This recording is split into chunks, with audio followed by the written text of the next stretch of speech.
présidentielle, l'interview sur Radio Classique et Public Sénat. Bonjour Gilles, bonjour Alain Juppé, bienvenue sur Bonjour. l'antenne de Radio Classique, je le répète, mais donc c'est sincère. Il y a énormément de questions. Pardonnez-moi d'entrer cette question personnelle, mais ce matin en arrivant, j'ai écouté chez nos confrères de RTL que vous seriez presque certainement le Premier ministre de Nicolas Sarkozy s'il était réélu. Est-ce que vous en avez eu la confidence de sa part, puisque vous l'avez vu ? Pas de commentaires. Une haie après l'autre. Il faut d'abord gagner les élections présidentielles. Ensuite, on verra bien.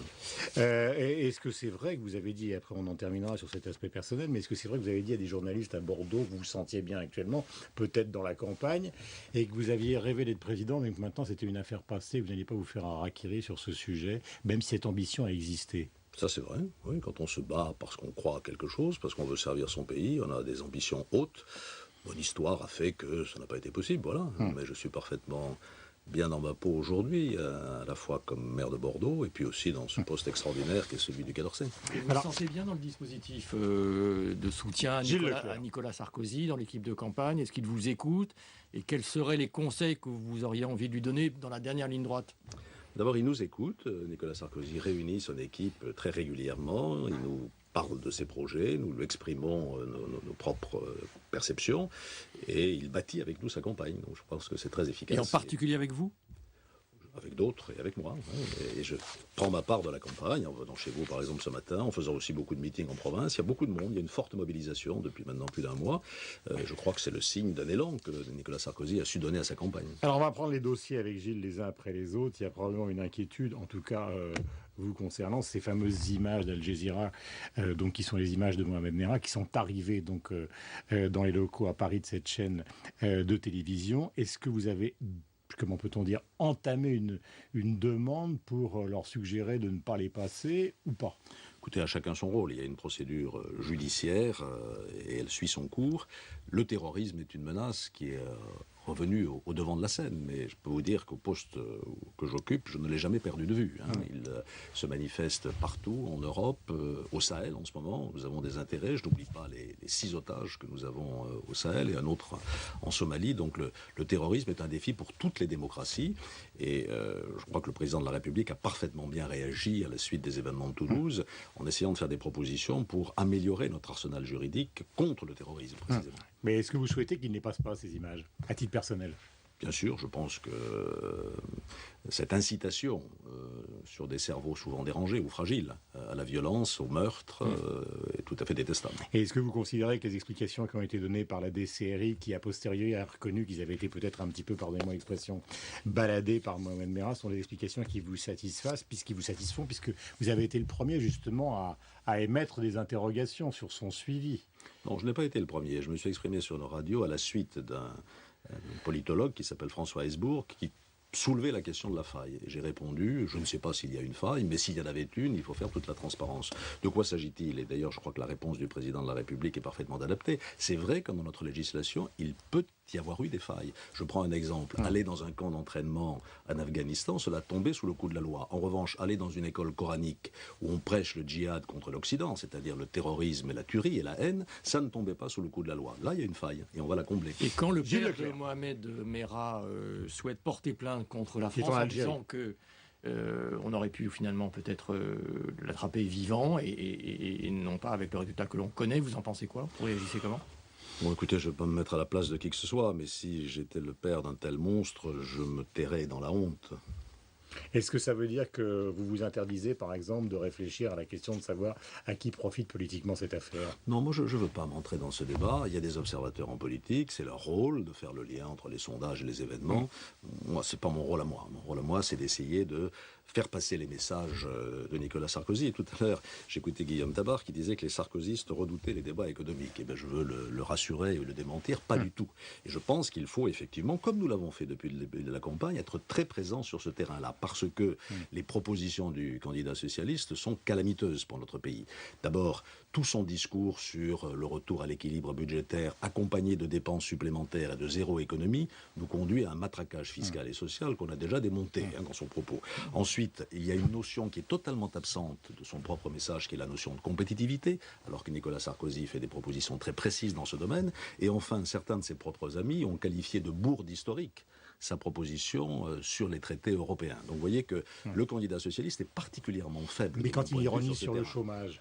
Ah, moi je n'ironiserai pas sur le chômage. Alors qu'il y a encore une... Enfin, sur l'attitude... sur la manière dont le président a commenté les chiffres du chômage. Sur le chômage, soyons francs, qu'est-ce qui s'est passé entre 2007 et 2012 ? Quand on écoute le candidat socialiste, on a l'impression qu'il ne s'est rien passé. Il y a eu chaque année des crises successives qui, au total, ont complètement bouleversé l'économie mondiale. Et le chômage a augmenté partout. Partout, dans des proportions plus ou moins fortes. En Europe, la France a fait plutôt mieux que les autres, sauf l'Allemagne. Aux États-Unis, il y a eu aussi un grave problème de chômage. Donc c'est à la lumière de cette crise qu'il faut analyser la situation. Et nous agissons contre ce fléau, bien entendu, qui est la préoccupation numéro 1 des Français. C'est vrai que le chômage continue à augmenter à un rythme un peu moins fort que par le passé. Je pense que les propositions économiques que nous faisons vont nous permettre de redémarrer dans la bonne direction. Vous reconnaissez quand même une hausse du chômage, plutôt que de dire ralentissement de la hausse, comme on l'a entendu. Les deux, il y a une hausse, mais une hausse moins forte que précédemment, c'est un fait. Il ne faut pas matière à discussion. Mais peut-être que dans le raisonnement des Français, finalement, l'intégration de la politique étrangère en général et de la comparaison avec les pays qui sont nos voisins est une comparaison qui ne tient pas. Eux, ce qu'ils vivent douloureusement, c'est leur situation. Bien entendu. Mais les Français aussi regardent le monde un peu plus que vous ne le pensez. C'est vrai que la politique étrangère ne joue pas un très grand rôle dans la campagne. En revanche, ce qui se passe en Espagne, ce qui se passe en Angleterre ou ce qui se passe en Italie, les Français le voient. Et puis ils voient aussi les propositions que nous faisons. Quels sont les deux thèmes forts pour lutter contre le chômage dans la proposition de Nicolas Sarkozy? D'une part, il ne suffit pas de produire français. Il faut vendre français. Il faut donc que les prix auxquels nous produisons soient compétitifs. Et c'est pour cela qu'il propose d'alléger le coût du travail. Je ne rentre pas dans le détail, on n'a pas le temps, mais sa proposition est connue. Et deuxièmement, nous avons en France un problème de formation. Parce qu'au moment même où il y a une augmentation du chômage, nous savons qu'il y a des dizaines de milliers d'emplois qui ne trouvent pas preneur. Et donc le président là-dessus fait une proposition très forte en disant tous les chômeurs désormais auront non seulement le droit, mais l'obligation de se former avec une proposition à la clé. Je pense que ceci est de nature à améliorer la situation. Vous avez mentionné l'Espagne il y a un instant. Vous êtes inquiet par, à nouveau, la situation économique en Espagne? Je parle des problèmes de dette. Oui, l'Espagne a du mal à tenir ses objectifs et il faut donc qu'avec nos partenaires européens, nous soyons vigilants et que nous essayions de l'aider à se sortir de cette très mauvaise passe, puisque la situation de l'économie espagnole est bien pire que la nôtre. Sur quel fondement, chômage en particulier, sur quel argument, je dirais ce matin, considérez-vous que François Hollande ne pourra jamais renégocier ce qui a été signé avec Angela Merkel? Parce que lui dit le contraire. Parce que les autres ne le voudront pas. Et parce que ces traités seront pratiquement ratifiés. Je parlais il y a quelques jours avec mon collègue portugais qui me disait le 12 avril, nous allons ratifier les 2 traités. Et la France ne retire pas sa signature, ça ne s'est jamais fait. Alors, sauf qu'il n'est pas ratifié encore par le Parlement français. Certes, mais François Hollande ne le fera pas. Qu'est-ce qu'il dit, François Hollande? Il dit qu'il faut en rajouter sur la croissance et la compétitivité et l'activité. Bien sûr, ça fait partie du traité, contrairement à ce qu'il dit. Je ne vais pas encore rentrer dans le détail. Ce traité, il a 3 volets. Il a un volet discipline budgétaire, il a un volet gouvernance, qui est un grand succès français, et il a un volet croissance et emploi. Alors, ce volet, on peut le renforcer en lançant un nouveau programme sans avoir à renégocier le traité. Et je prends les paris, ça se terminerait, si par hasard il était élu président de la République, par la négociation d'un programme complémentaire de soutien à l'économie et pas du tout par une renégociation des traités. Si je vous entends, donc ça veut dire que tout ce qui a été dit, écrit ou calculé par les sondeurs en matière de deuxième tour ne tient pas debout? Je ne pense pas. Je pense que les sondages de... Parce que depuis 15 mois, tous les sondages de deuxième tour donnent la gauche victorieuse. Oui, mais c'était à 60% il y a quelques mois. Souvenez-vous.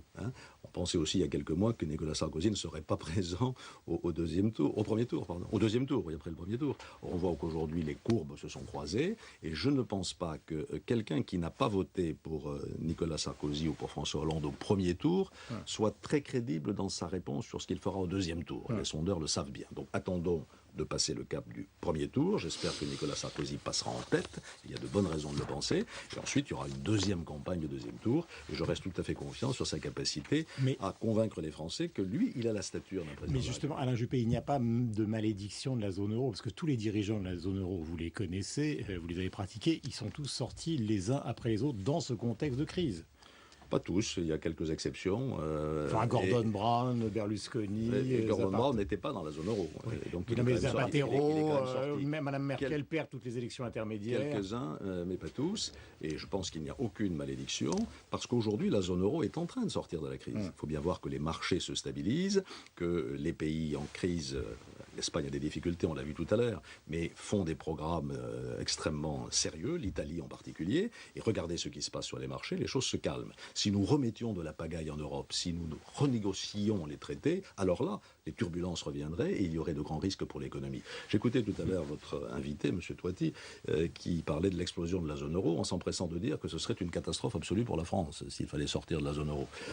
Et donc, essayons de conforter cette zone comme nous l'avons fait. Ça a été long, parce qu'on est 27, 25, si on tient compte de ceux qui n'ont pas signé les traités, mais on y est arrivé et c'est vraiment un acquis qu'il ne faut pas aujourd'hui remettre en cause. Est-ce que vous regrettez que toutes ces questions, et en particulier la politique étrangère, ne soient pas plus dans la campagne électorale ? Écoutez, j'étais à Bergerac pour un meeting, comme j'en fais plusieurs fois par semaine. J'ai fait un discours d'1 heure. J'ai parlé pendant 55 minutes du projet de Nicolas Sarkozy, notamment de sa vision de l'Europe, parce que je pense que le discours de Villepinte a été fondateur de ce point de vue. L'Europe qui protège, c'est-à-dire une Europe qui a des frontières, une Europe qui défend ses intérêts économiques dans la compétition mondiale et qui notamment introduit ce principe de réciprocité qui est absolument fondamental. Nous ouvrons nos marchés publics à nos concurrents étrangers.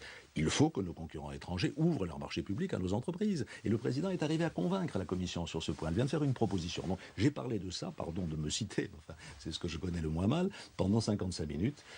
Voilà, il y a eu très peu de reprises. Est-ce que mais les gens qui étaient là m'ont entendu.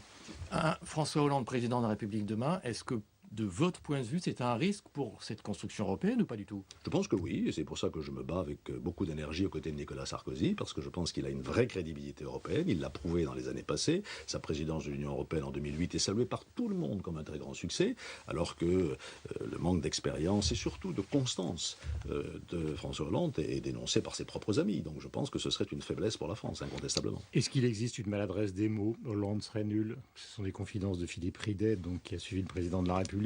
Musulman d'apparence, autres propos attribués au président de la République. Est-ce que tout ça participe de la suite justement d'un style qui serait rejeté ou est-ce que ce sont des anecdotes qui n'ont aucun sens ? Reportez-vous aux campagnes électorales précédentes et depuis bien longtemps. Vous verrez qu'il y a toujours des noms d'oiseaux, des excès de langage.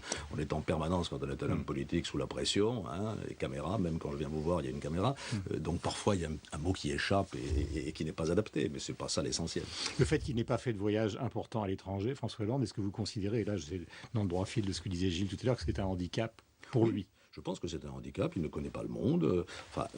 Voilà, quelqu'un qui va être président de la République et qui n'a jamais mis les pieds en Chine. Alors, je n'attaque pas la personne en disant cela. Je constate simplement ce que c'est que sa connaissance du monde. Et on nous dit parfois que nous sommes violents avec les socialistes. Alors quand j'entends dire ça, les bras m'en tombent, parce que la violence des attaques qui ont été portées contre Nicolas Sarkozy depuis des mois et des mois a dépassé l'entendement. Et je crois que c'est en train de se retourner d'ailleurs contre les sarcophobes qui en ont trop fait. Est-ce que vous pouvez nous donner justement un point précis de l'amélioration de vos relations avec Nicolas ?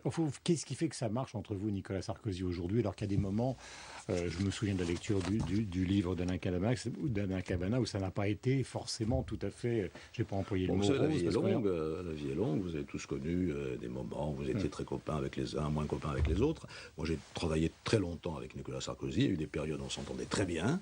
En 95, il n'a pas fait le même choix que moi, vous vous souvenez, Balladur, Chirac, donc ça nous a éloignés. Mais là, je dois dire que j'ai une relation de travail, indépendamment de mes relations personnelles et amicales, j'ai une relation de travail avec lui qui me paraît très positive. Nous sommes en contact permanent sur les affaires internationales. On n'a jamais eu de différence, sauf sur un point qui concernait l'Arménie et la Turquie. Mais pour le reste, on est en parfaite harmonie. Et donc, je suis très heureux de le servir. Non, de servir la France à ses côtés. En tout état de cause, après le CG, la carrière d'Alain Juppé ne s'arrêtera pas. Qui le sait ? Merci Alain Juppé d'être venu nous voir ce matin donc sur l'antenne de Radio Classique et de Public Sénat. Merci Gilles. On se retrouve évidemment demain. Dans l'instant, le rappel des titres, la revue de presse et puis le club de la presse. Bonne journée à vous. Merci.